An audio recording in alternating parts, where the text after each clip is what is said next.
Ladies and gentlemen, this is Capandball here, your favorite gun channel in beautiful, bright Hunglish language.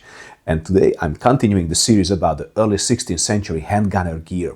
Now, what I'm going to do today is reproducing, let's say, nearly reproducing the type of bandolier or apostols that the Landsknecht gunmen had. Now, as a first phase of this project, I'm going to make the powder vials. Let's see what kind of powder vials we have from that period. Unfortunately, it is not easy to reproduce the early 16th century bandoliers, because as far as I know, there are no such bandoliers in collections and museums. We have many from the late 16th century and 17th century, but they are quite different, as they were designed for the muskets appearing in the second half of the 16th century. On the other hand, we have tons of images to be used as a source. Tapestries of the Battle of Pavia, paintings by Heller, Krell, Fezelen, various woodcuts, Hans Schäferlein's The Triumphal Procession of Emperor Maximilian I, and so on. These early 16th century images show 10 to 12 powder containers hanging on a mainly narrow bandolier, not the wide ones visible on the late 16th and 17th century sources. These containers seem small, and that makes sense due to the smaller caliber of the early 16th century arquebuses. Their material could be anything from sheet metal, iron, brass, copper, bronze, but also wood or probably bone, horn, or antler. Their method of hanging was also different. They attached the bandolier on one single point, not on the two strings as in case of the later apostles. Some of these vials have parallel sides, some of them are conical, but in most cases you can identify a lid on the top of them. Late Michael Trömner's collection had a few of these very rare items. That was the basis for my interpretation. The thin metal lids had a ring on top in the center, and their diameter was around 15 to 16 millimeters. My simplified vials will start from this lid, and I will make the body as large, so it can accept the same weight of powder as the weight of the ball. Just as it was described in Giorgio Martini's Trattato di Architettura Civile e Militare. So let's jump into this project. I'm going to show you how to make these powder vials.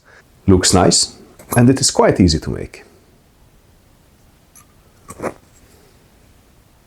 These early 16th century powder containers, they were rolled from metal sheet. It could be copper, it could be brass, it could be silver, it could be also iron.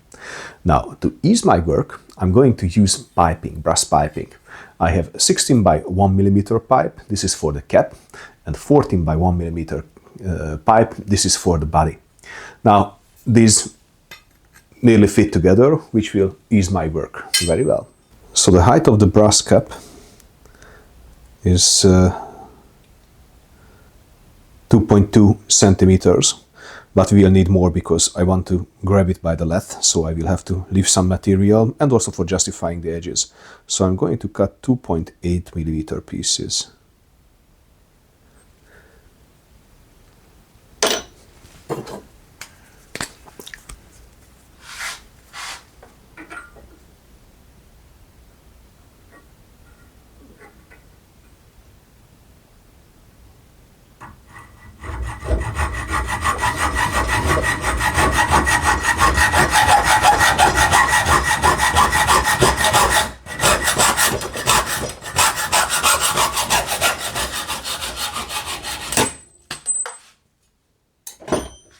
Let's clean the inside to the rest.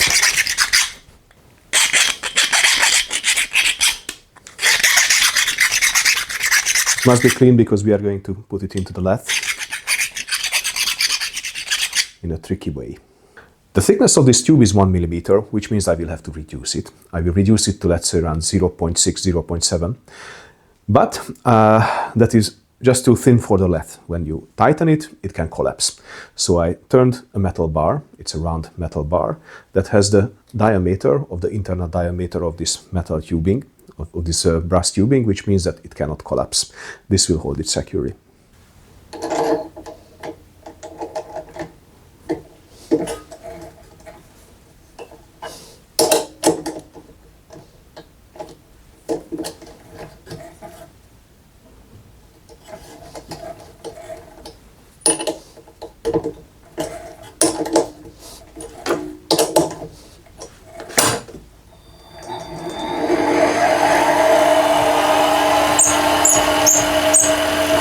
So first we will equalize the edge.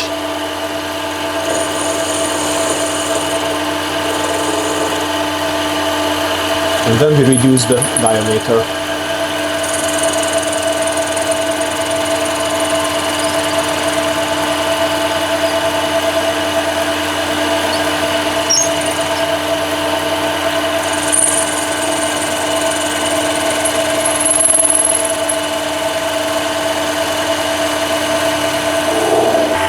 Let's give it a bit of polish.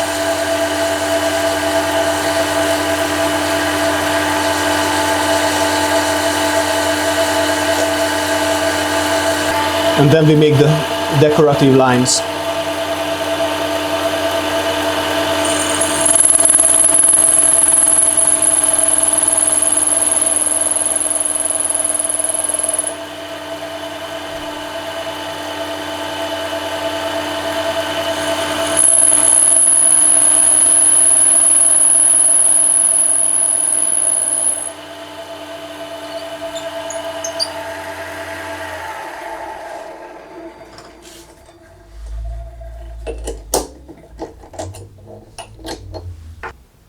And we arrive to something like this. Now I'm going to remove the material from the other side, also using this rod.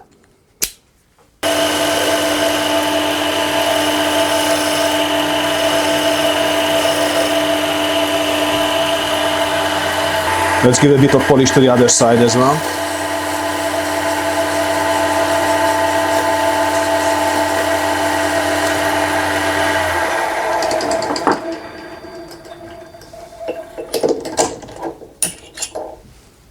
And this is what we need. The next step is to make these waves on the bottom of the lid. And this is quite easy. You just need a round rasp. Let me show you how I do it. I use the same metal rod as a holder. You just tighten it in the vise. And you just cut round shapes in the center in two directions.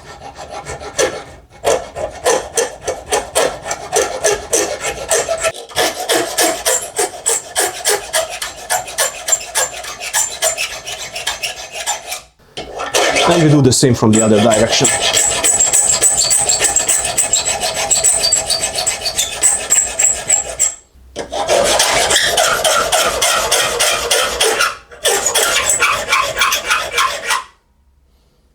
Now we are going to make these edges round now.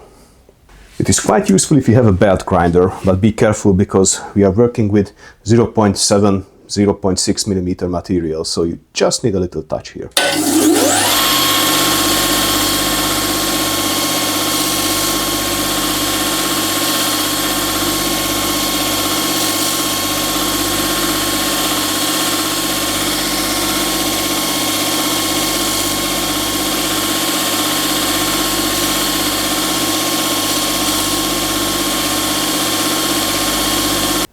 It's ready for drilling.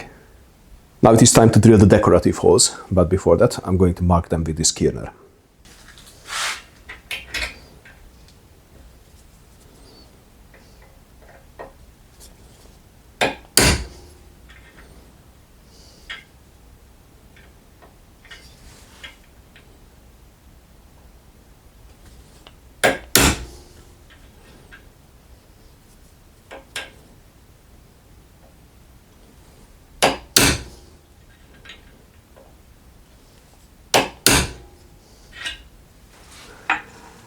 I'm using a 4mm bit for the holes.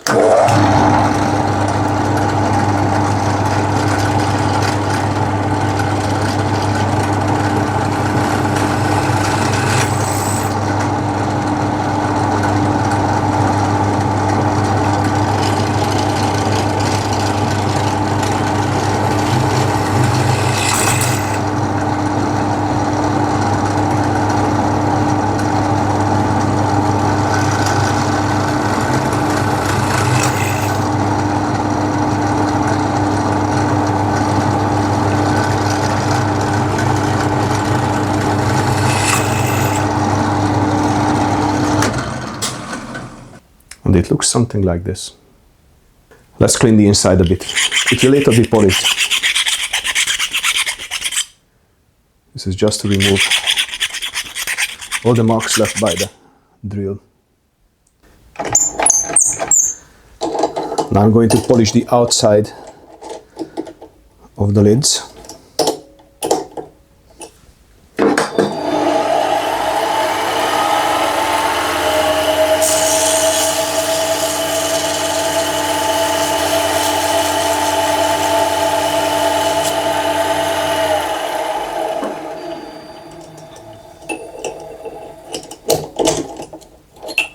I'm going to polish the inside. The tool I'm going to use is an aluminum rod that is cut in the center, and I just put sanding paper in it.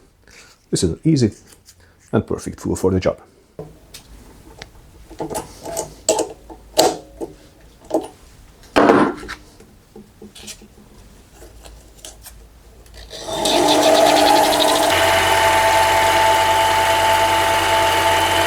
Now I will make the top of the lid from a thin 0.7mm brass sheet. I will just cut some square sheets from this thin brass sheet.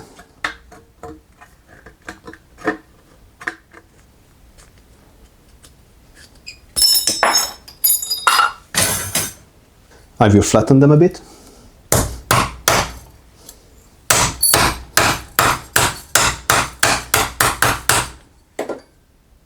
And I mark their center so I can drill it later.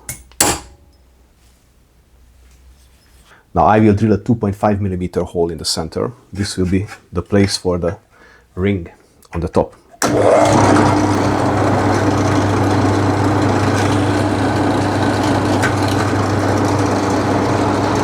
I will also make the ring on the top, which is made from the same material as the top of the lid.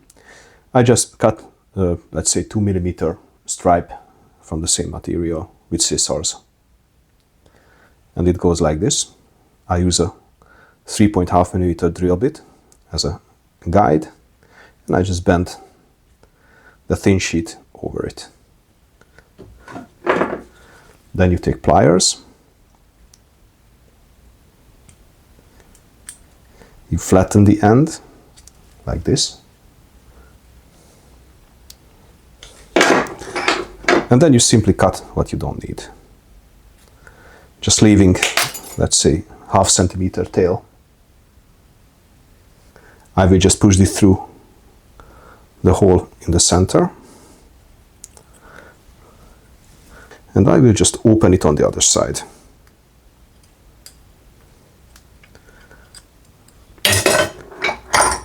Like that.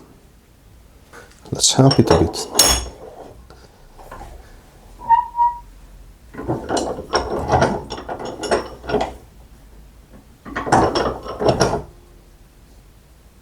And there you go, our simple ring is ready. Now I will just cut off the corners, which I will don't need later.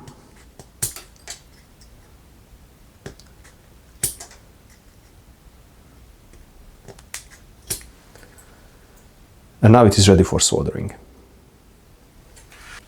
Before soldering, I give it a bit more polish. That will help a secure hold. Now I will apply some flux to ease the soldering.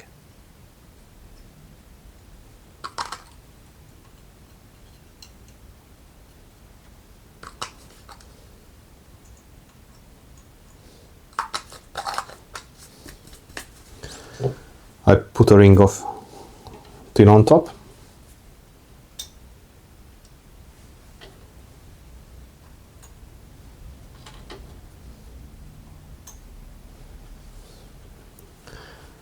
A little bit on the center.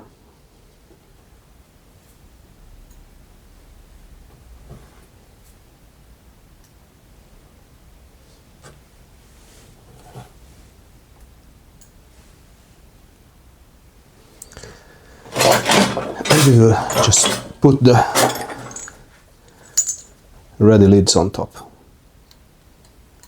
Be careful to put it completely in center with the hole in the lid top, so it will look nice at the end.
looks nice and tight, and it's quite even.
And there you go, the lid is ready.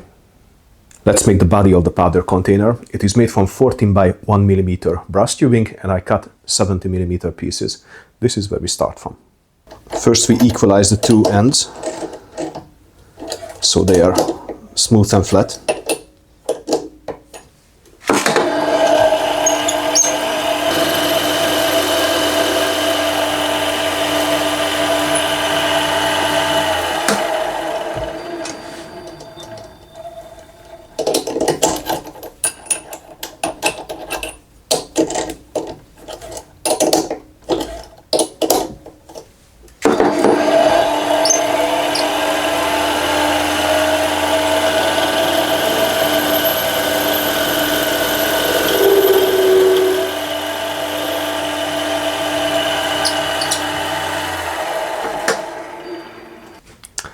And we just clean the inside from the splinters. That's it. Now the length of the tube is ready, but I will have to take away some material because it is too thick. So I will have to put it in the lathe again. Now to have a secure grip, I will use this little bit that is just the perfect diameter. I will put it inside, and I'm going to squeeze the lathe here at this point, so it will hold it firmly.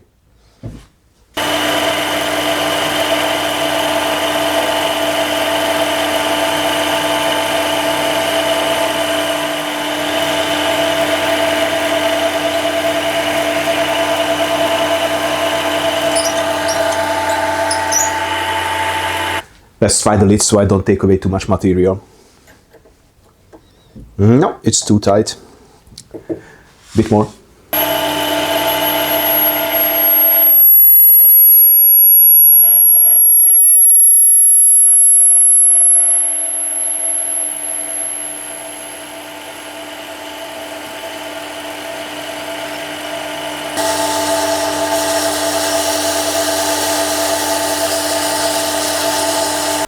Voila, fits like a glove.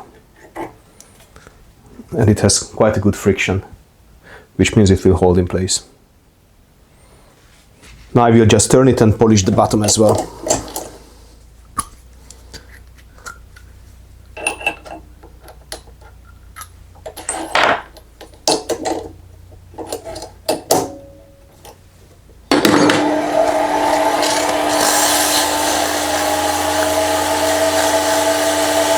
Soldering is done exactly the same way as in case of the lid.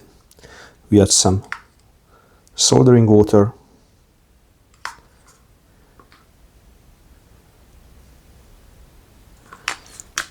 We put a ring of soldering tin on top.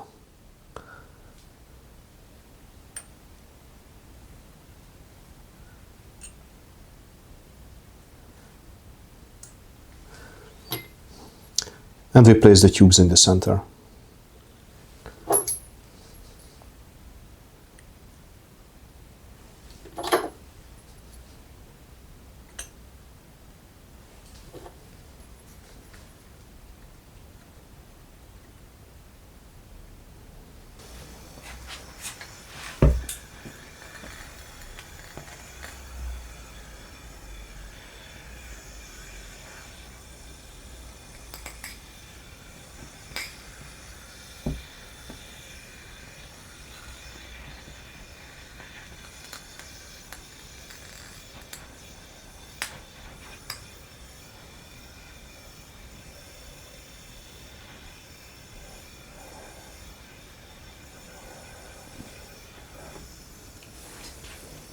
Now I will wait a few seconds and then I will start the final phase of the production of the apostoles. You can see how complete the soldering is.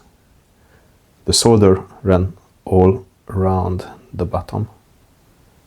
Let's remove the excess material.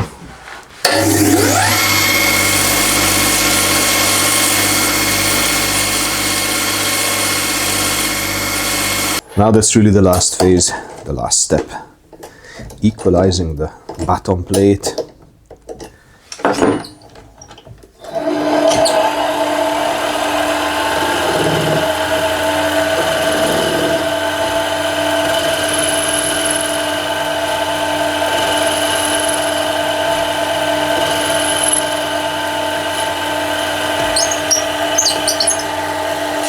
And we give it a little polish.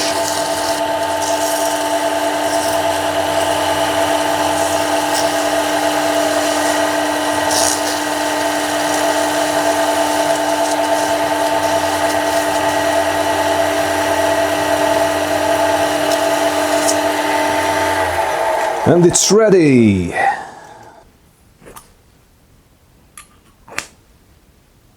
These vials cannot be considered a 100% reconstruction. First, as they are not exact copies, and second, as at this stage I have never seen a button for Trumner's lids. But even if it is not a 100% repro, it will still work well for our experimental archaeology project, as the function must be the same. And if you have enough patience, then you can make the 12 apostles. Let's make the leather stuff for it, and while we're working on it, I will put this into the same tumbler I use for cleaning my cartridge cases. It will polish them beautiful, bright, shiny.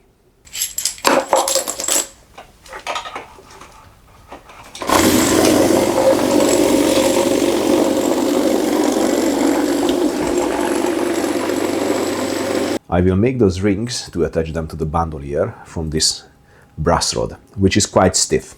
So before I can use it, I can shape it, I will have to soften it. Let's start it. So I secured the brass rod in the vise, including this metal rod that is going to be my sample. I'm going to twist it around it. But to twist it, I will have to heat it first to make it softer.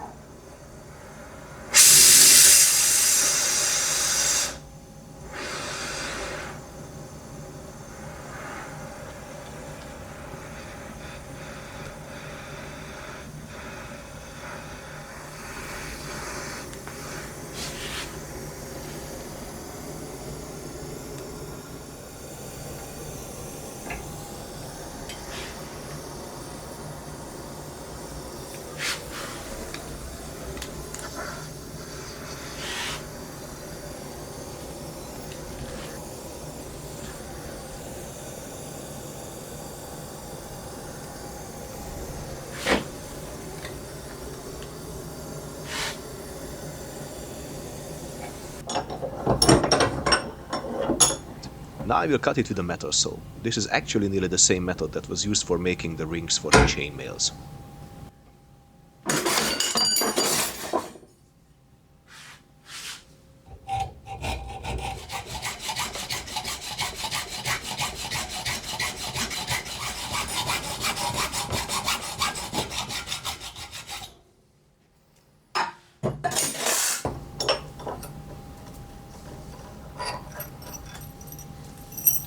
And there you go, our beautiful rings are ready.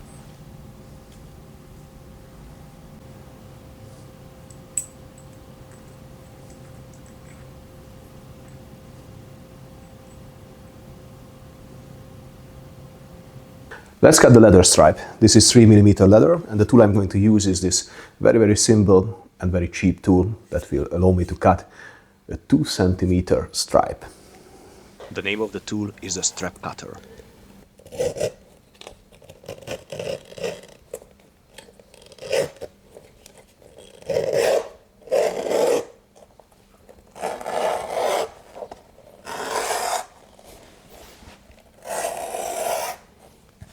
So I have the leather stripe now.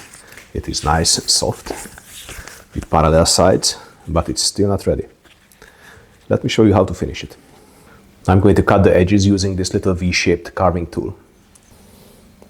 This clever little tool is called the edge beveler.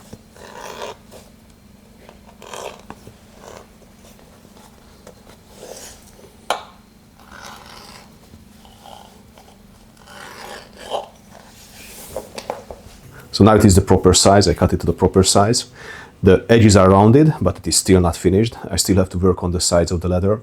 I will have to push back the little fibers using this little wooden tool. So I'm going to moisten the leather now and use this tool to solve this problem.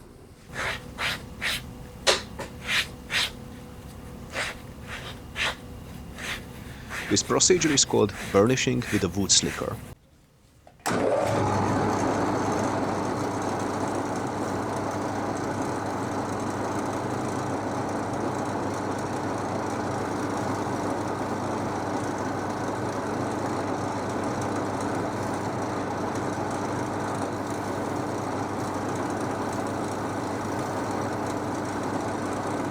Now the sides are nice and smooth.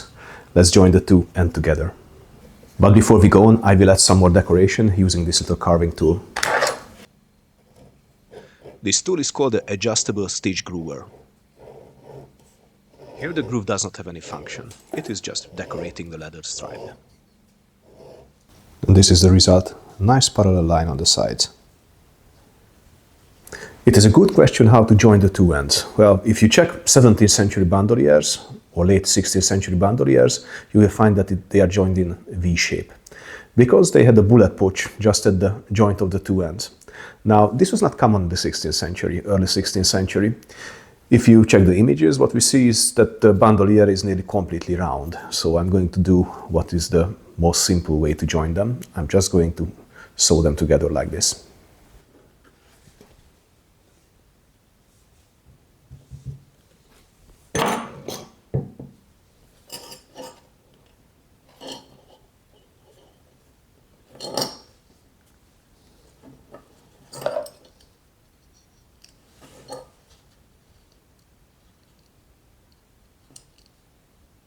I will now let it cure for a few minutes.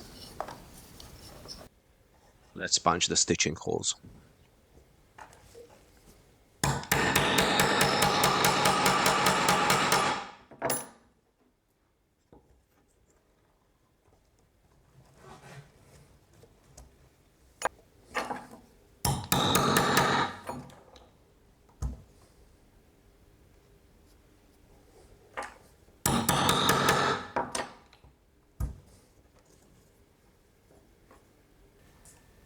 I'm using simple saddle stitch with 2 needles.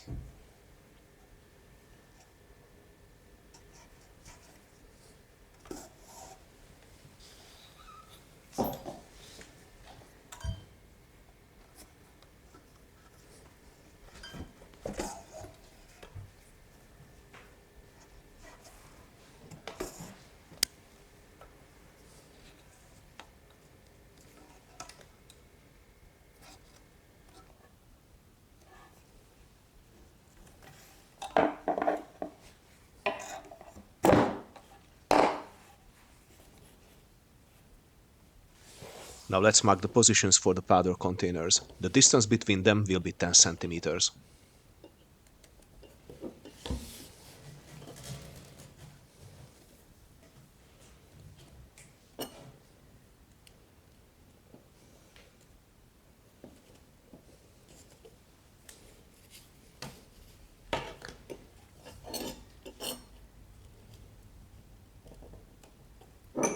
And now to punch the holes.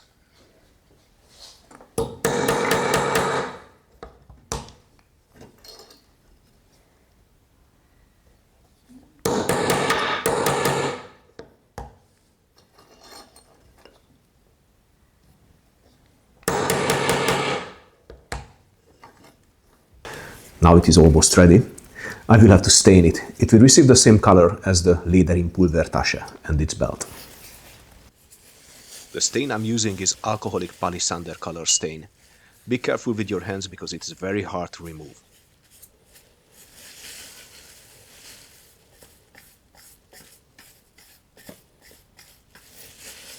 This has a beautiful brown color now.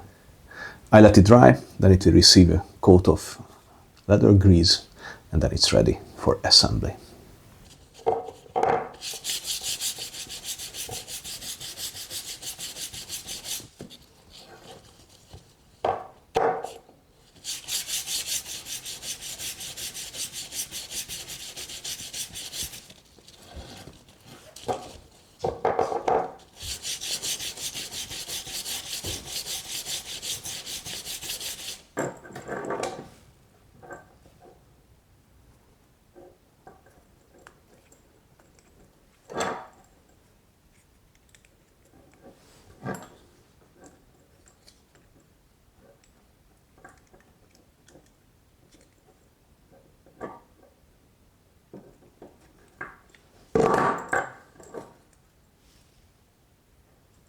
Ladies and gentlemen, the early 16th century bandolier is ready.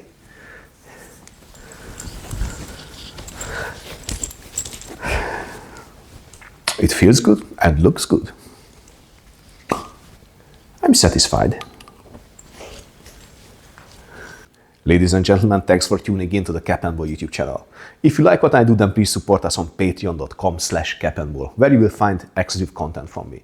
We are also present on the History of Weapons and War platform. That's an excellent hiding place for gun nuts like us with educational channel content, thousands of videos, excellent place for you.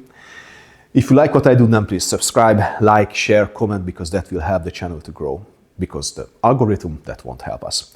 So ladies and gentlemen, until next time, stay cool and keep your powder dry. Stay tuned, because in the next parts I will show you how to make the early 16th century powder horn and the leather powder bag from Emperor Maximilian I's inventories.